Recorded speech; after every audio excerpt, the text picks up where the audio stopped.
80% of type 2 diabetics will develop hypertension at some point. 60% of all hypertensives will develop type 2 diabetes. Now that tells you that there's a solid link between hypertension and diabetes. And in this video, we're going to decipher what this link is all about and how best we can deal with it so that together we can prevent ourselves from developing hypertension and diabetes. Or if we do have it, we can find ways and means of minimizing the impact on our health. Now this is going to be a bit of a long video, but it's definitely going to be worth your while. So stick and stay.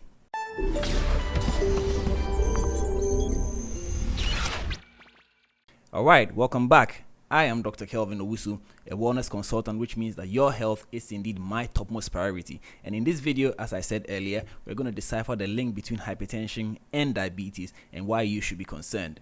Now, you already know that a lot of people who develop hypertension do end up developing diabetes type 2 as well, and vice versa, which means that there is indeed a solid link. In the past, we assumed that the link was just because they were all lifestyle diseases. Yes, you know, lifestyle diseases. If you subscribe to my channel, you know that we talk a lot about lifestyle diseases because they do impact our lives negatively. And so as much as possible, we try to prevent them from starting in the first place. Or if we do have it already, we try to find ways and means of minimizing the impact. Now, that link goes way beyond just being lifestyle diseases. You must have heard about the hormone called insulin, right? Yes. Insulin is a hormone that is produced by your pancreas and is the hormone that regulates your blood sugar levels. When you eat, your food is broken down by your body and the nutrients are absorbed. Sugar is the major component in most of the food that we eat, and that sugar, when absorbed into the blood, is going to cause your blood sugar to go up.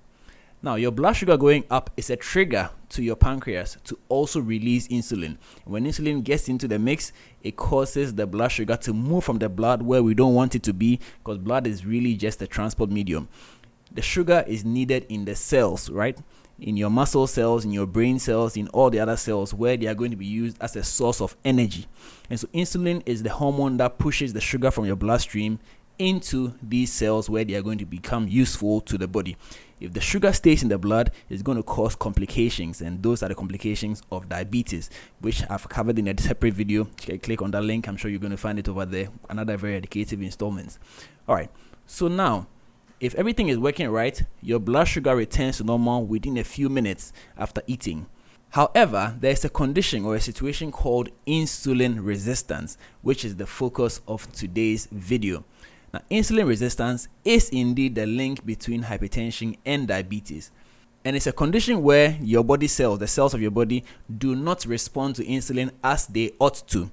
And so when insulin is secreted by the pancreas, the sugar remains in the blood because the cells are not responding. And so as a result, the pancreas is forced to produce even more insulin, release more insulin into the blood. And eventually, the insulin concentration or the volume of insulin is able to overcome the resistance and force the sugar into these cells where they are going to be used, as already stated. Now, so long as your body is able to produce enough insulin to overcome the resistance, your blood sugar is going to remain normal.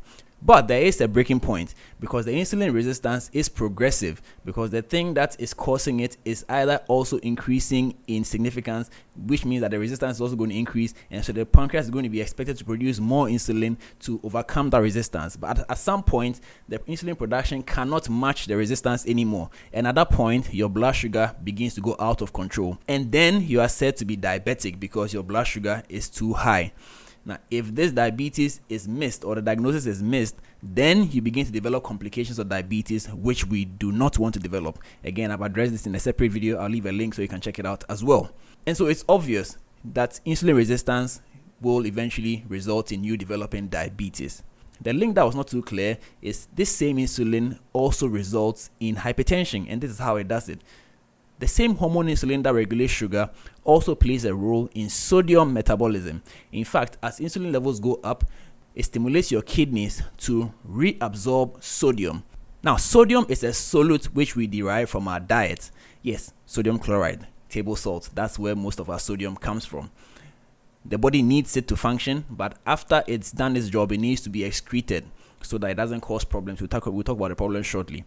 But unfortunately, as insulin levels go up, your body begins to retain sodium. Now, being a solute, once you retain it, you're going to also retain water. and that then would lead to increasing blood pressure and hypertension. Now, high blood pressure and hypertension are not necessarily the same thing, but they can be interchanged. Hypertension is a diagnosis that is made when your blood pressure remains constantly above normal. So that is hypertension.